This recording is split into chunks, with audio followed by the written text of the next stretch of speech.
Sorry. Still sick. Didn't get better between games. Anyways, we'll go back to game number 2 in the semifinals. This best of 3 currently underway. Spawning here in the top right corner of the map, he is the Red Protoss, RSVP. His opponent to the south. Sorry, one sec. His opponent to the south, the Blue Zerg player, Buckfast.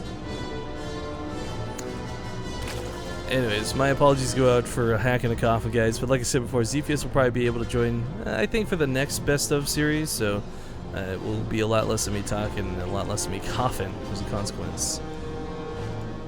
But last game, what we saw out of RSVP was his choice to cheese really backfiring on him, so this time, playing it a little bit more standard, hopefully. I see with the question mark. He has put the pylon forward, so it's always the option for the cannon again, but this cannons just really did not work last time at all. I mean, they were bad. This map, also match point, really plays against cannons just because the minerals are backed up against the wall. There's obviously creep in the main. There's just nowhere you really put cannons down, so I mean, if you're able to go cannons on this map would be, in my opinion, crazy.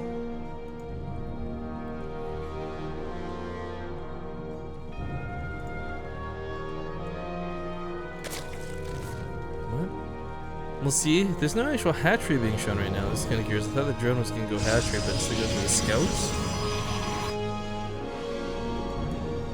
Okay. I like this. This is kind of something similar we've seen to another Zerg player in Starbow. Those of you guys may recognize the name Red Bandit. He performed very well in the Ladder Cup finals. He was one of the top finishers of the season, so of course didn't win it all, but he would also do this thing where he'd open 6 lings, really aggressive, try and go across the map pretty quick, pretty early. Cannon coming down and almost loses that probe. Just this here those almost. Actually, the drone may die dipping in, but this cannon should be done by the time the lings get over here, I would imagine. Yeah, a little bit tentative to go close. If there's no wall off, then just like regular StarCraft 2, you can try and run those lings into the base, but RSVP fully walls off.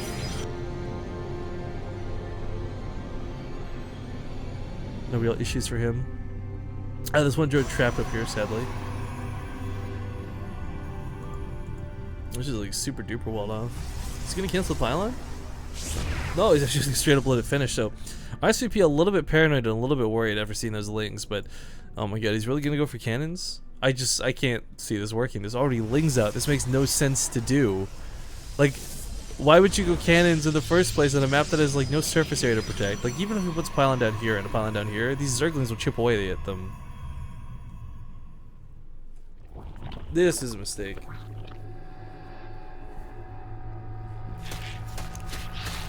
I guess if he cancels it, it's kind of a cool bait for 100 minerals, but looky over here, we got a proxy hatchery coming down.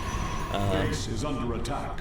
Buckfast doesn't know that it's been scouted, but I mean, it doesn't really need to.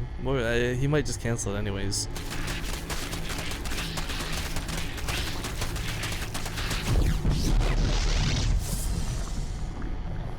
I mean, like, what can you really do from this, right? It's not like you're pumping roaches. Building a couple lings into your opponent's base, probes can deal with that. And it's not like the hatchery starts with 3 larvae either. Building a swarm queen is not exactly the most effective thing in the world. I'm really curious how he plans to utilize this. I mean, you can tier 1 Hydras, but there's no Hydra Den. He's not moving towards layers, so it's not going to be roaches. I don't know. I guess maybe some spine crawlers could be cool. I like this though. Buckfast puts the Overlord in, so he's going to scout the cannon coming down. Again, I think this is just kind of like that awkward thing that's meant to bait. Like, if the cannon finishes first, the hatchery will cancel. If the hatchery finishes first, the cannon will cancel, like vice versa, depending on how this pans out. But I think the hatchery will finish first, so if he cancels this, both the cannons will be cancelled and no one will be worse for wear, so to speak. But he actually lets it complete. What are you planning to do from this, sir? What craziness were you hoping to accomplish with this? I guess, you know what? 2 cannons coming down and a pylon. This actually costs more than the hatchery does. So, technically worth? I say with a question mark? He's got a couple legs, that is weird. I'm just sitting here giggling, this is stupid. Hydras are coming out finally though. We got the Hydras down on the way. Hopefully he's not building anything from down here. There's a couple larvae.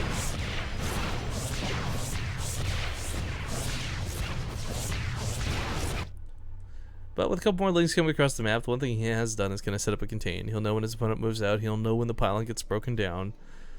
So recognize there's no real third. Might try to take a third of his own. That being said, this could also just be a high duelist call in once again. Yeah, a lot of getting slaughtered here.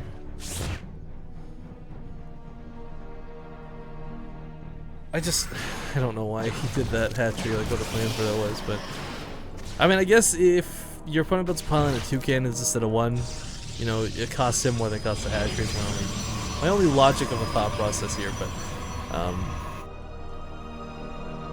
yeah, metabolic boost on the way. We're gonna have the Hydralis Groove Spines finish up in a moment's time, so all these units can become a little bit more effective. Right now, not exactly the biggest fighting force in the world. Yeah, I was really hoping to see a queen out of that, honestly. Enrage is so good. I don't know if that would have been the case or not against 2 cannons, but still would have been cooler to see than a couple things. And these blink stalkers in the middle of the map are going to blink around and maneuver. They will get picked off here. You know what? Oh, never mind, actually. Those things got cleared up outside the natural base. I'm sorry. Gotta get back into casting mode. Kind of mumbling here. I'm tired and dying and coughing and trying not to breathe heavy on the mic, like all Darth Vader mode like it was last night. Oh my god, I seriously like woke myself up last night, not even from snoring, but from like the Darth Vader breathing, where you're just like, you know, you get like that phlegmy, gross feel. Alright, I'm probably grossing people out, I'll stop talking about it, but anyways, I just in the middle of the map, we'll catch a couple more blink stalkers, finish them off hopefully. Yep, they will. Muscular augments being researched behind this. Stressing the fact that, of course, off creep, on creep doesn't really matter in the first place. There is no speed benefit from creep and Starbow. Cannon gonna be focused on here real quick though. Chrono boost top of the cannon's a funny thing to see for those of you that did catch that. What that does is it makes the cannon attack a little bit faster. Love Starbow, all these subtle little different changes, but ooh wow. He's gonna focus on the Cybercore like nobody's business. Pylon's also gonna fall, and sadly couldn't get the forge before the +1 weapons finish, so this opponent will have leg enhancements, they will have +1, but he's very much intentionally not breaking down this wall, and I love that choice.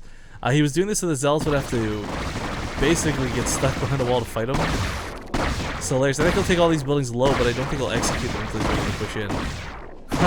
I really like that move. That is such a clever move out of Buckfast, because RSVP's got all these Zealots that will shred the Hydras to bits, but not if they're stuck in the base. Oh, that is awesome! That is awesome out of Buckfast. I like that a lot, actually. Back at home, though, starting to get those evil chambers, gonna get his own upgrades going. We don't have Storm just yet. We do have Templar on the way. Bust down the entire wall all at the same time, and the Zealot's now gonna rush forward. Hydras can try to run away from this. They can, quite frankly, run away from this, but it was a bit of a sore thing to lose. I always forget you can get like tier 1 overseers. Like, WTF is up with that. But Storm and a lot of Templar coming out. The Templar being built this early is fine. You can desperately turn them into Archons if necessary, but this will just allow them to garner a ton of energy for those Storms.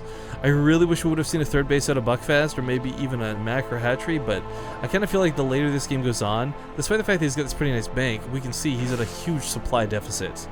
Not only is he going to have AoE to deal with through those Storms, he's going to have the Zealots charging forward as well. He might have a couple Lurkers on his side, but quite frankly, Lurkers can only do so much. They're so good versus Bio-Terran, not so much against Zealots. I mean, like, generically, Lurkers are going to be good. They have a lot of splash, and they're fantastic in that regard, but Zealots also have a lot of health. They move really fast, and with 60 shields on top of it, it becomes incredibly difficult to deal with. I actually really like top left corner of the map here. Taking this base a little bit extended, maybe Buckfast is going to get unscouted. Could try and just hold to the natural. RSVP suddenly thinks it's 2 bases instead of 3. And well, we'll see how this goes. DT's coming up behind this as well. Kind of a cool move to see, but a lot of the power is really going to line these Templar. Storms are a big deal. Like I said before, guys, they hit for 112. It's a lot of damage to eat through those Storms. If you're in there for a second, Lings get popped off quickly. Hydralists fall down very fast. A lot of the units that are on the map right now are not high health value units, so 1 or 2 good Storms could wrap this up very quickly. Macro Hatchery sadly is going to get taken down here. No contest. Yeah, gets the cancel at the very least, but still looking to push forward here with the Zealots. There's a couple of spine callers, there's a couple of lurkers, but there's nothing that's really going to just outright defeat this Protoss army. Other side of the map, we got a couple Lings get on top of the Zealots, but as we see, it's not really an issue for a Protoss player. RSVP, who has also been stuck on 2 bases, you know, we've been focusing a lot on Buckfast, now going to try and take his own third while this is going on. With a soft contained outside of his opponent's base, he knows that the Hydras have to funnel through, and if they funnel through, they're going to get stormed. But I actually really like that he's leaving these alone unguarded like this. I have no idea what prompted the Zealots to retreat. Okay, there we go. But that could have been a huge mistake. You know, you have all these very expensive, very important units. Like, I can't stress how big of a deal these storms are going to be influencing the next fight. On top of this, too, he actually doesn't really have any detection. So, those lurkers will be a big problem. Storms will be the only way for him to really attack them, to deal damage. DT is now revealed as they start walking around the map to slice and dice. Top left corner of the map, going to be no exception either. This poor Hydralisk. Correct. But looks like he knows about that hidden third / fourth. I wouldn't even call it hidden, more like extended. Regular third being taken right now, while we do have a lot of lurkers spaced out here quite nicely. Again, it might end up hurting more than helping. We'll see how the storms go. It's going to really influence this fight, but no detection from RSVP in the slightest, guys. No observer. In fact, I don't think there's even an observatory, if I'm not mistaken. Oh, there is. Okay. Just no observer with this army. There is one in the main, and that's great, but yeah, dealing with these lurkers is going to be a pain. Not worth going into. He will kill the hatchery in the top left thanks to that DT. He's keeping tabs on the other bases, making sure he knows what's what. And transferring probes over to his third. So RSVP and Buckfast, you know, in Starbow, this is uncommon.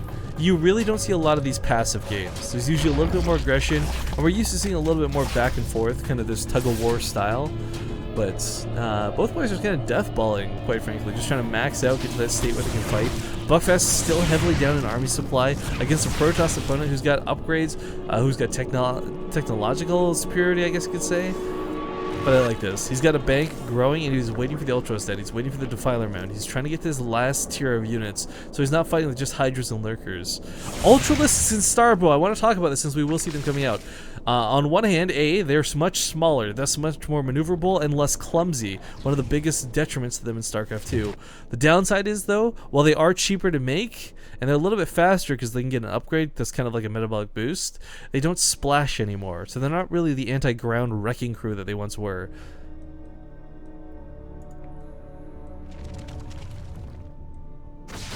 I like the Defilers too. Defilers have a couple cool unique abilities. He has to research them, of course. Dark Swarm is one, Plague is the other. We'll talk about them if they come into effect at all, but Lurkers on the ramp, splash damage from 3 different angles. This is not somewhere he wants to push up. Also setting up for an attack from behind / defensive position from behind. Consume being researched at the moment. For those who don't know, to explain Defilers real quick, these are basically your new infestors, if you will, or your old infestors rather. The Dark Swarm ability puts down a cloud. It's kind of like the opposite of Blinding Cloud. Rather that things within the cloud. Oh my god, those swarms are so good on top of the Hydras. Talk about the Blinding Clouds and the potential later, because right now the engagement is wrecking Buckfast's already small army supply. As the Trance push into this, he focuses down the Templar. Really nice moves in that regard, but another storm goes down. These Hydras are just eating it. They are going to go down. They're going to have to retreat. Lurker is going to reposition. Still no observer with this army. A couple Lings got to the main somehow, magically, while this was going on. But we do have a Warp Prism with Dark Templar with Zealots shredding this probe line, this drone line. Got eviscerated while this was going on. Buckfast just going to tap out. GG. Wow. Recognizing just how far behind he was, RSVP will even up the series now 1-1.